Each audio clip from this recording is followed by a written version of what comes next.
Hoy vamos a adelantar en este mes porque hay varias cosas que vamos a estar viendo, pero queremos iniciar el mes también hablando de nuestro Señor Jesús, ¿verdad? Y el tema de hoy se llama Mi Navidad está en Jesús. ¿Cuál es el tema de hoy? Dile al que está a tu lado, mi Navidad está en Jesús, ¿verdad? Y estamos a unos días de celebrar la Navidad con la familia, con los amigos, ¿verdad? Con los hermanos de la fe a veces. Y el mundo entero celebra la Navidad el 24 de diciembre. No es la época, de acuerdo a la Biblia, en que nació Jesús, pero bueno, el mundo se puso de acuerdo para poder celebrar el nacimiento del Señor Jesucristo. Todas las ciudades del mundo, ¿verdad? Muchísimas se adornan, están de fiesta para la Navidad. Lo hicimos hoy en esta primera ocasión para la iglesia, el escenario, los sets que están allá para que se tomen fotos. Y el diablo ya quisiera, ¿verdad? Que el día 31 de octubre que estuvimos orando para que no hubiera nada de Halloween y todo ese rollo, que las ciudades festejaran a Él como lo hacen con el nacimiento del Señor Jesús. Y viene un día especial y una noche donde muchos disfrutan al máximo esta celebración, pero también desafortunadamente muchas personas caen en una depresión y en una tristeza. Y puede ser porque no hemos entendido el significado de la Navidad, pero hoy lo vamos a entender en esta noche, ¿verdad? Y necesitamos entender realmente el significado de la Navidad y el valor tan importante que tiene para nosotros y para nuestra familia. La palabra Navidad significa vida nueva. Di conmigo, vida nueva.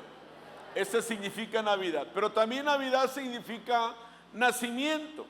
Y si queremos saber a qué se refiere, solo en la Biblia vamos a encontrar estas respuestas. En el libro de Isaías, en Isaías 7:14, dice: el Señor mismo os dará señal. He aquí que la Virgen concebirá y dará a luz un hijo y llamará su nombre, ¿se lo saben?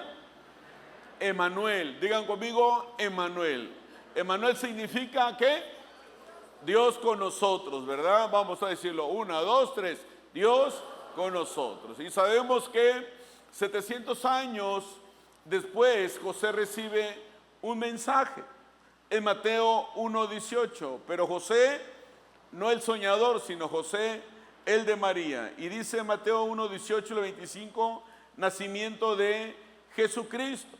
El nacimiento de Jesús, el Cristo, fue así. Su madre María estaba comprometida para casarse con José, pero antes de unirse a él, resultó que estaba encinta por obra ¿de quién? Del Espíritu Santo. Como José, su esposo, era un hombre justo y no quería exponerla a la vergüenza pública, resolvió divorciarse de ella en secreto. Pero cuando él estaba considerando hacerlo, se le apareció en sueños ¿quién? Un ángel del Señor y le dijo: José, hijo de David, no temas recibir, ¿qué dice? Pero fíjate, le dice: José, hijo de quién? ¿De dónde vendría el Salvador? De David, ¿verdad? Porque ella concebido por obra del Espíritu Santo. Dará a luz un hijo y le pondrás por nombre Jesús. ¿Por qué? ¿Qué dice? Él salvará ¿a quién? A su pueblo. ¿De qué? De sus pecados. Voltea a ver al que está a tu lado y se ve que es el pueblo de Dios. Pues Jesús vino a eso, a salvarnos de nuestros pecados. Dice, todo esto sucedió para que se cumpliera lo que el Señor había dicho por medio del profeta. La Virgen concebirá y dará a luz un hijo y lo llamarán Emmanuel. Está hablando de lo que dijo Isaías, que significa Dios con nosotros. Cuando José se despertó, hizo lo que el ángel del Señor le había mandado y recibió a María por esposa, pero no tuvo relaciones conyugales con ella hasta que dio a luz un hijo a quien le puso por nombre Jesús. Imagínense La situación de María en ese tiempo, una mujer que salía embarazada era apedreada. La situación de María no era fácil. Imagínate, María llega con sus papás y le dice, ¿saben qué? Estoy embarazada. ¿Cómo? Vamos a matar a ese José. Pero no había sido José. Ellos pensaron inmediatamente que había sido José, si ella le hubiera dicho eso. Y le dice, no. Entonces, fue el Espíritu Santo. ¿Cómo el Espíritu Santo? En ese tiempo no se sabía nada del Espíritu Santo.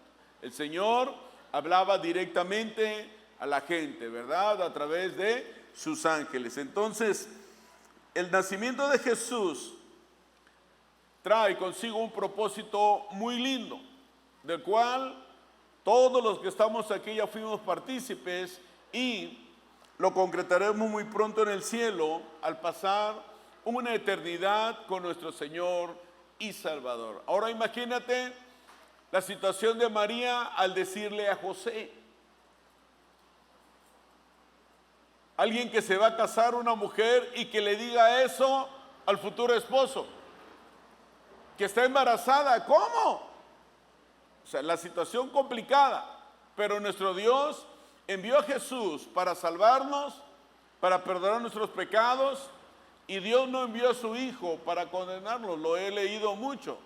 Vamos a leer juntos Juan 3:16, que dice 1, 2, 3. Porque de tal manera, ¿qué dice ahí? Amó Dios al mundo, que ha dado a su Hijo unigénito, para que todo aquel que en Él crea, ¿qué dice? No se pierda, mas tenga ¿qué? Vida eterna. Y habla de Jesús, ¿verdad? No habla de vírgenes, de santos, habla de Jesús.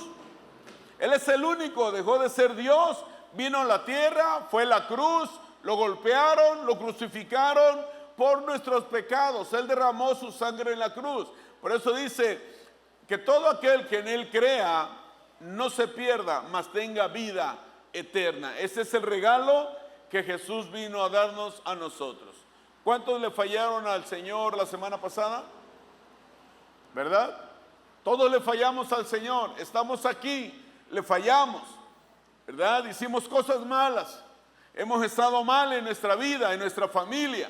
Hemos hecho cosas espantosas, pero tenemos un Salvador que si corremos a sus brazos, Él nos perdona, nos abraza. La idea es que Jesús, o no es la idea, lo que Jesús quiere es que tú y yo dejemos de cometer los mismos errores, de caer en las mismas situaciones, en las mismas adicciones, en los mismos problemas. No divorciarnos, avanzar en nuestra vida, solucionar los problemas, que nuestros hijos no se pierdan, no andar mal en nuestra economía. Eso es lo que vino a hacer Jesús. Pero dice el 17, ¿qué dice el 17? Porque no envió Dios ¿qué? A su Hijo ¿qué? Al mundo, ¿para qué? Para condenar al mundo, sino para que el mundo sea salvo por medio de Él. ¿Por medio de quién? De Jesús. Dale fuerte el aplauso al Señor. Pero no solo eso, miren, la obra redentora de Jesús fue mucho más allá de lo que nosotros suponemos. Cristo nos mostró que para Dios los marginados y los menospreciados por la sociedad son importantes. Y quizá hayas hecho algo terrible y el mundo no te perdone, la gente no te perdone, la familia no, pero Jesús sí te perdona. Y es más importante el perdón del Señor que del mundo. La sociedad judía en tiempos de Jesús era una sociedad donde había marcadas diferencias. Estaban los religiosos, los sacerdotes, los fariseos, los maestros de la ley y los ricos. Esas eran clases o las clases más altas de la sociedad judía. Pero primero estaba el pueblo, que estaba formado principalmente por personas del campo, por pastores de ovejas, por jornaleros, y estos casi no conocían la ley y no la cumplían a cabalidad. ¿Por qué? Porque los estudiosos, los que tenían que enseñar la Biblia, el Viejo Testamento, no lo hacían. El Señor les hablaba de huesos secos, sepulcros, Les hablaba que buscaban los mejores lugares, les hablaba hipócritas, a los fariseos y a los escribas. Ellos tenían que enseñarle al pueblo, pero no lo hacían. Y estas personas marginadas desconocían porque no tenían acceso a eso. Por eso no cumplían la ley. Eran menospreciados por los fariseos y también por la clase gobernante de ese tiempo. Vamos a leer Juan 7, 45 al 49. Dice en la Nueva Versión Internacional: incredulidad de los dirigentes judíos. Los guardias del templo volvieron a los jefes de los sacerdotes y a los fariseos, quienes los interrogaron: ¿se puede saber por qué no lo han traído? Nunca nadie ha hablado como este hombre, o como ese hombre, declararon los guardias. Así que también ustedes se han dejado engañar, estaban regañando a los guardias. Replicaron los fariseos: ¿acaso ha creído en alguno de los gobernantes o de los fariseos? No, pero esta gente que no sabe nada de la ley está bajo maldición. Eso hablaban ellos, los fariseos, que estaban débiles del cerebro. ¿A cuántos de ustedes al hacerse cristiano te han dicho que te han lavado el cerebro? Que estás débil del cerebro. Y por lo regular dice: no, es que eso es para la gente no preparada, no estudiada, la que no tiene nada. Eso es una mentira de Satanás. Pero eso ya lo había desde la época de los fariseos, porque ellos hablaban que solamente la gente del vulgo creía en el profeta o creía en lo que Jesús estaba diciendo. Por eso decían que ellos estaban bajo maldición. En segundo lugar estaban las mujeres y los niños. Ellos, las mujeres y los niños, ¿verdad?, estaban al mismo nivel de los esclavos en la sociedad judía. Imagínate el papel de la mujer en ese tiempo. No tenían derecho a entrar al templo, entran solamente los hombres. Las mujeres no podían hablar en las sinagogas. Los niños eran una propiedad más de los padres, de la familia. Cuando se casaban, pues recibían dote. Sus varones, o si eran varones, llegaban a ser sus herederos. Y si eran niñas, solamente servían para incrementar la riqueza familiar al casarse, ¿verdad? No tenían tantos derechos, no tenían ni voz ni voto en ese tiempo, pero Jesús vino a dar esa libertad también a las mujeres. La Biblia nos habla de mujeres que ayudaron a Jesús para extender el reino, no solamente con dinero, sino también con trabajo. Tercer y último lugar, ¿está Freddy? ¿O quién está en el teclado? ¿Qué pasa? Tercer y último lugar estaban los marginados, ¿verdad? Los leprosos. Recuerden que si alguien estaba leproso en ese tiempo, estaba fuera de la ciudad, y cuando él caminaba tenía que gritar: leproso, leproso, para que la gente se apartara. No podían andar en los caminos también. Si ellos se atrevían a ponerse frente a la gente, los apedreaban hasta matarlo. Dice que eran los marginados, eran los leprosos, los minusválidos, los cojos, los ciegos, los paralíticos, los mendigos, los gentiles, ¿verdad? Que nosotros somos los gentiles, pero también nos alcanzó el Señor. Los pecadores públicos, como las prostitutas y los adúlteros. ¿Se acuerdan la mujer que la agarraron, verdad, de pleno acto y le iban a apedrear? Van con Jesús y le preguntan a él, y él dice: bueno, quien esté libre de pecado, que arroje la primera piedra. Dice que desde el más pequeño hasta el más grande se retiraron. Pero todos ellos eran hombres y mujeres que no querían, marginados. Pero Jesús vino a andar entre ellos, con ellos. Conoció a un publicano, a un recaudador de impuestos. Y a estas personas, los religiosos de ese tiempo, habían hecho creer a ellos que Dios los veía así. Pero yo quiero decirte, si tú te ves así mal, si te han dicho que así te ve Dios, es una mentira, porque de acuerdo a lo que dice el Señor, no es así. Y muchas veces ellos, por desconocimiento, ¿verdad?, quizá te enseñaron que Dios es un Dios malo, que si eres pecador no se acuerda de ti, se olvida de ti, y que por eso te pasan cosas malas, porque Dios te está castigando. La Biblia dice en Oseas 4:6: mi pueblo muere porque le falta conocimiento. ¿Y qué conocimiento es? El de leer la Biblia. Siendo cristianos, muchas veces no leemos la Biblia. Muchas veces, ¿verdad?, venimos a la iglesia y no a recibir, sino a ver qué pasa. Y la iglesia es para venir a adorar al Señor, venir a levantar nuestras manos, venir a escuchar la palabra del Señor, pasar para que oren por nuestras necesidades e irnos fortalecidos en la fe. Entonces, ellos habían hecho creer que Dios los quería vivir así, que Dios era quien los marginaba, que Dios era quien los menospreciaba y que Dios era quien los castigaba y que los maldecía. Pero eso era una mentira. Esa es la religión que te hace creer eso. Que era un Dios que no quería nada con ellos. Pero nuestro Señor Jesús nos mostró, de acuerdo a los pasajes bíblicos, todo lo contrario. Jesús vino a demostrar que de nada sirve la religiosidad, que es lo que aprendimos en el mundo. Pero Jesús dijo que nada servía la religiosidad si no se tiene amor por el pecador. Y eso es lo que tú y yo necesitamos aprender. Le fallamos a Dios, pero aquí está el Señor que nos recibe con los brazos abiertos. Conocemos gente que le falla, aquí está. Gente que se había retirado, aquí está el Señor. Gente que se había alejado de ti, el Señor siempre va a recibirlo con brazos abiertos. Por eso, si tú eres una persona que te cuesta perdonar, que no perdonas, que todavía traes a alguien atravesado, quiero decirte que la influencia no viene de parte de Dios, sino de Satanás. Y tenemos que sacar ese espíritu de falta de perdón, porque no lastima a nadie más, sino te lastima a ti, te trae amargura, pero también tu amargura alcanza a tu familia. Y vamos a leer Mateo 9:13.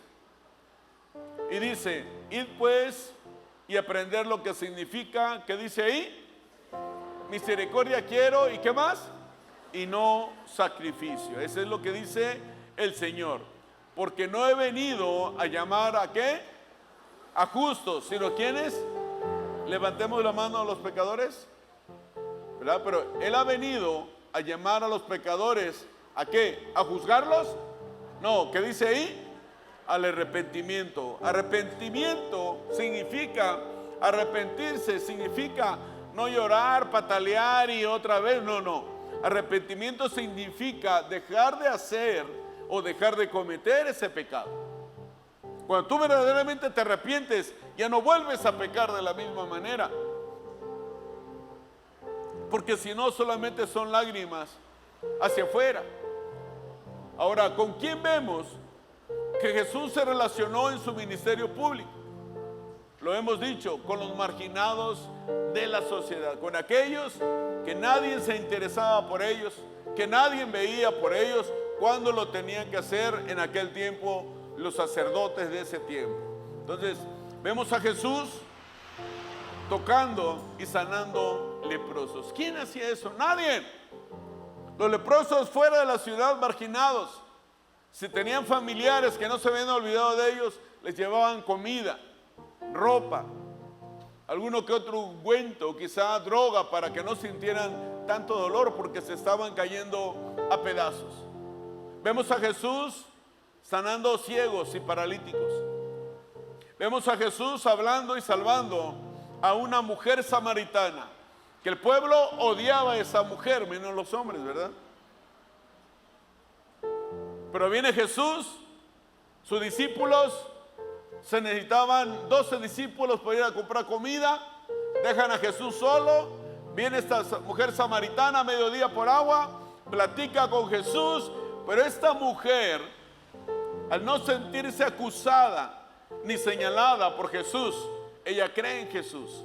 Ella va, le dice al pueblo, y dice que el pueblo viene y le dice, quédate con nosotros. Porque ya no solo creemos lo que ella dice, sino que lo hemos visto. Y ella, una mujer que alcanzó para Cristo a muchas personas. Y puede ser que tú y yo tengamos gente que nos odia, que no quiere nada con nosotros, algún familiar, algún amigo. Pero sabes, tú no sabes si vas a ser instrumento de parte del Señor para alcanzar a esa persona. No podemos nosotros, a veces nosotros desechamos a nuestra familia que no le conoce. La serie que estuvimos predicando los domingos es alcanzar a nuestra familia. A veces le hemos desechado porque nos hemos cansado de hablarle de Jesús. Pero te vuelvo a decir, quizá le hemos estado hablando de una manera incorrecta y le hemos estado presentando a un Jesús diferente que el que viene en la Biblia. Por eso aquí habla de Jesús hablando y salvando a una mujer samaritana. Nadie quería hablar con ella, pero Jesús habló con ella. Vemos a Jesús también permitiendo que una mujer pecadora derramara perfume a sus pies y que los enjugara con sus cabellos. Eso solamente lo podía hacer Jesús. Eso solamente lo podía hacer a Él. Y Él lo sigue haciendo todavía. Vemos a Jesús también llamando a un publicano para ser su discípulo. Y luego lo vemos comiendo con publicanos y con pecadores. Y los religiosos de ese tiempo hablaban de Él, murmuraban de Él, lo señalaban. ¿Por qué? Porque Jesús vino a tirarles todo su negocio, todo su teatro de lo que ellos habían enseñado acerca de la ley, acerca de los mandamientos del Señor. El Señor no dejó eso en la Biblia, en el Viejo Testamento. Estas personas cambiaron lo que el Señor quería hacer. Ellos estaban olvidados. Los publicanos odiados por la gente judía. Lo vemos también poniendo un niño al centro de todos los que estaban en ese lugar y decir que el que no se vuelva como un niño no puede entrar en el reino de Dios. Qué gran reto nos deja Jesús. Un niño fácilmente perdona. Un niño llora en ese momento, se golpea, se cae y ya después está corriendo y divirtiéndose. Pero de grandes guardamos rencor, odio, ira. En la iglesia salimos mal, hablamos, señalamos, juzgamos. ¿Qué será allá afuera? Pero eso no quiere el Señor. Por eso habla de ser como niños, ¿verdad? Porque si no, no podremos entrar en el reino de Dios. Así que en esta Navidad, decore su hogar. Leamos Éxodo 12:7. Dice, tomarán luego, ¿qué dice ahí? Un poco de ¿qué? De sangre, y la untarán en los dos postes y en el dintel de la puerta de la casa donde coman el cordero. Sabemos que en ese tiempo, una de las plagas del primogénito, ¿verdad? Dios les habla al pueblo de Israel y que pusieran en el marco de las puertas la sangre de un cordero para que el espíritu que venía a matar a todo primogénito no entrara a la casa de los judíos. Ahora tú y yo no necesitamos poner esa sangre, no necesitamos prender veladora, no necesitamos santos, vírgenes, no necesitamos nada de eso nosotros, porque la Biblia nos habla de Jesús. Jesús como ese cordero inmolado, como ese cordero sin mancha, lo crucificaron por ti y por mí, y esa sangre derramada en la cruz está sobre nuestra vida, sobre nuestra casa y sobre nuestra familia. Dale fuerte el aplauso al Señor. Porque ahora, ¿dónde vive Jesús? No está en un cuadro, en una estampita. ¿Dónde vive Jesús? En nuestro corazón, ¿verdad? Por eso el Señor le dice a su pueblo en Egipto que sacrificaran y derramaran la sangre de un animal en sus puertas. En ese tiempo Jesús era el Padre, el Hijo y el Espíritu Santo, porque iba a pasar el ángel de la muerte, y si él veía esa sangre del cordero en la puerta o en el marco de su casa, no iba a entrar y no iba a matar a ningún primogénito de la tribu de Israel. No iba a entrar a su hogar. Nosotros ahora nos cubrimos con esa sangre del cordero. Así que, ¿cómo podemos disfrutar la Navidad en este año? El mundo nos enseña que hay que estrenar, que tener un buen banquete en la mesa, ¿verdad? Pero cuando tienes todo eso, en algún momento le dices, Jesús, este es tu cumpleaños, bienvenido Jesús a esta mesa. No nos acordamos. Tenemos la tradición de buscar qué vamos a tomar, con qué nos vamos a perder o con qué vamos a perder el juicio, la cena, los amigos. A veces la cena de Navidad termina mal. Yo sé que en las familias de Oaxaca no, pero allá donde vengo sí. Se terminan peleados, chocados, ¿verdad? Pero eso no es lo que quería Jesús. Él no quiere que tú y yo celebremos, que celebremos en familia, ¿verdad? Si hay para cenar, bien, gloria a Dios, que Dios nos provee. Pero la idea es disfrutar ese tiempo porque es el nacimiento. Disfrutar la Navidad, iglesia, no dependerá de lo que voy a estrenar o de lo que voy a cenar, sino depende completamente que Jesús vive en mi corazón y en mi familia. Yo me acuerdo que en ese tiempo de mi carrera, que empecé a estudiar a los 28 años, mi universidad, y antes de eso, pues yo trabajaba en la noche. Ya estaba casado con Pati. Cuando trabajé en una disco a los 22 años, pues no estaba casado, soltero. Y cuando estaba estudiando mi carrera, ya estaba casado con Pati. Y varias navidades la pasé trabajando en el hotel. Y luego el otro día, a las 7 salía y no llegaba mi compañero porque se le pasaron las copas y me tenía que quedar a trabajar de 7 a 3 otra vez. Y 2 veces no me llegaron ninguno de los 2 relevos, ni el de las 7 de la mañana ni el de las 3 de la tarde. Así que me la pasé 24 horas ahí en el hotel. Y yo veía a la gente contenta, ¿verdad? Iban a cenar, había cena en el hotel, había cena en varios restaurantes, cenas especiales de Navidad, de Año Nuevo. Y yo decía, ojalá algún día yo disfrute la Navidad así. Después tuvimos el recurso para celebrar la Navidad así, pero sabes, había algo que hacía falta en mi corazón en esas Navidades. ¿Alguien sentía así antes de Cristo? ¿Nadie? ¿Verdad? Había algo que hacía falta. Y sabemos que esa necesidad nada ni nadie la podía llenar. Podemos ir a buscar mujeres, hombres, es momentáneo el placer. Podemos llenarnos de droga, de alcohol, es momentáneo el placer. Pero eso, imagínate el Señor Jesús, ver a alguien ahí drogado, emborrachándose, saliendo mal en la familia enojada. No, eso no es lo que quiere Jesús. Esta Navidad, iglesia, es un buen momento para mostrar el amor de Jesús a la gente que te rodea, a tu familia principal, a tus vecinos, a tu hermano, ¿verdad?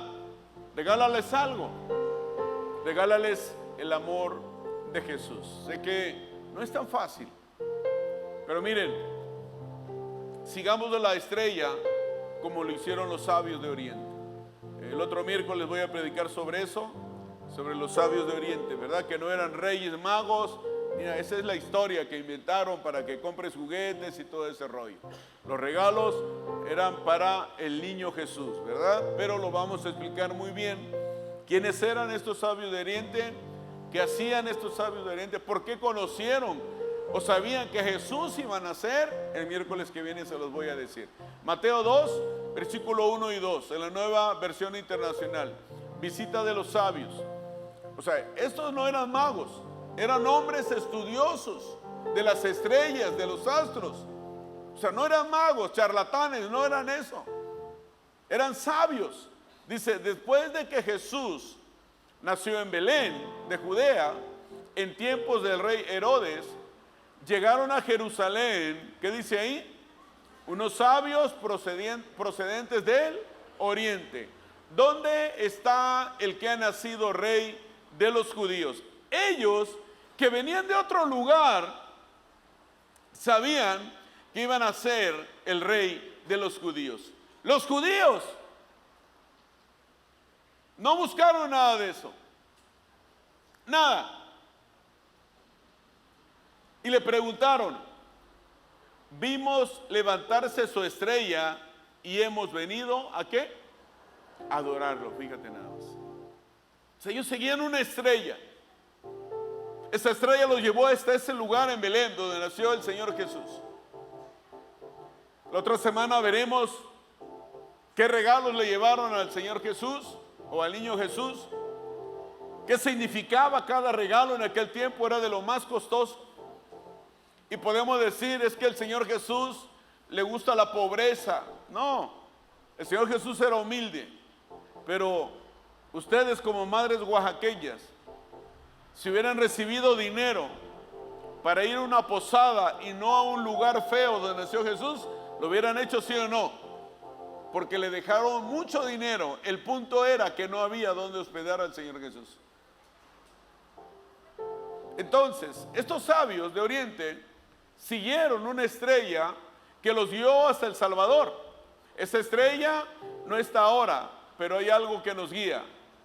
Ahora, quien guía o esa estrella para nosotros es su palabra, ¿verdad? Que está en la Biblia. La Biblia nos lleva de la mano a encontrar al Señor Jesús, que viva en nuestro corazón, que tome el control de nuestra vida, de nuestra casa y de nuestra familia. Y no solo eso, al recibir a Cristo en nuestro corazón, nuestro nombre queda escrito en el libro de la vida.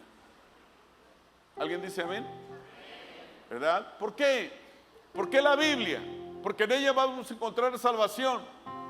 En ella encontraremos el camino hacia el cielo, el perdón de nuestros pecados, y a través de ella conoceremos al Maestro. Nuestra vida con Jesús es mucho más fácil.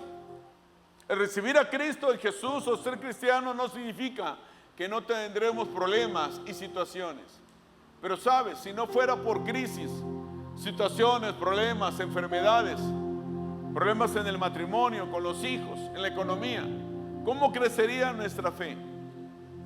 La fe viene por el oír, y el oír la palabra de Dios. Así que, ¿estamos listos para recibir los regalos? El día de Navidad es el día, ¿verdad?, que se abren los regalos. Muchas veces en alguna familia se acostumbra a hacer intercambio de regalos. Que a mí cuando me tocaba siempre mi mamá nos ponía jabón Palmolive, bien envuelto, una bolsita bien bonita y todo, pero nos íbamos antes que abrieran el regalo. ¿Alguien regalaba jabón Palmolive? ¿Nadie? ¿Nadie era tan pobre? ¿Tú, Robert? Sí, pero Robert era ya usado, lo regalaba, él estaba más pobre que yo. Nosotros éramos los pobres de los pobres, pues, para que veas.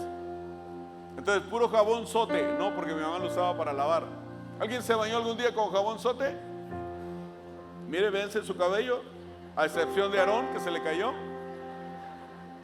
Entonces, el día de Navidad se abren regalos, ¿verdad? Pero para nosotros el mejor regalo es Jesucristo. Dale fuerte el aplauso al Señor. Pero en Navidad recibimos regalos, pero el día en que suene la trompeta recibiremos nuestro galardón, la vida eterna. Dale fuerte el aplauso al Señor también. Y miren, Efesios 2:8, ya casi terminamos. Porque por gracia, ¿qué dice ahí? Ustedes han sido ¿qué?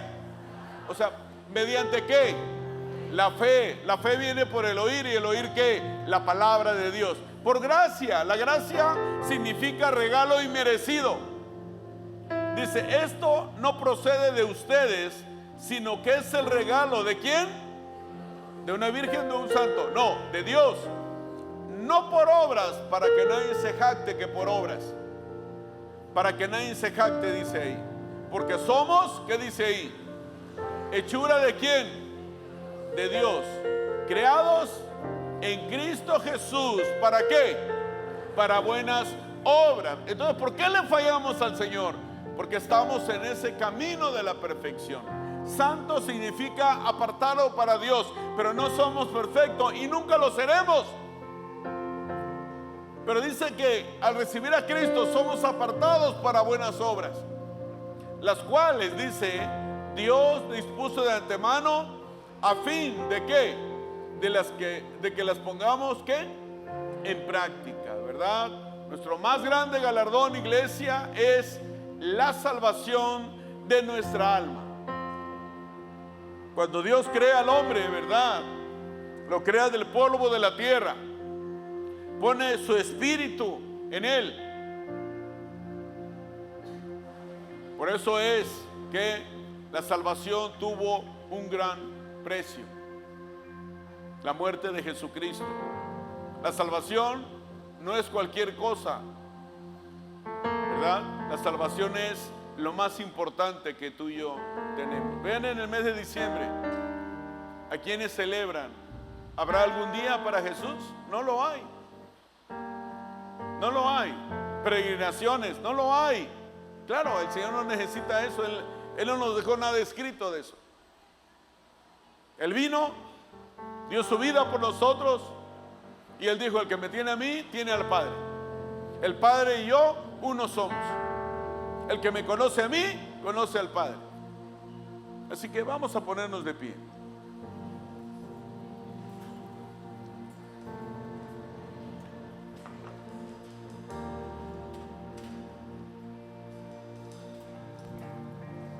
Vamos a cantar esta alabanza.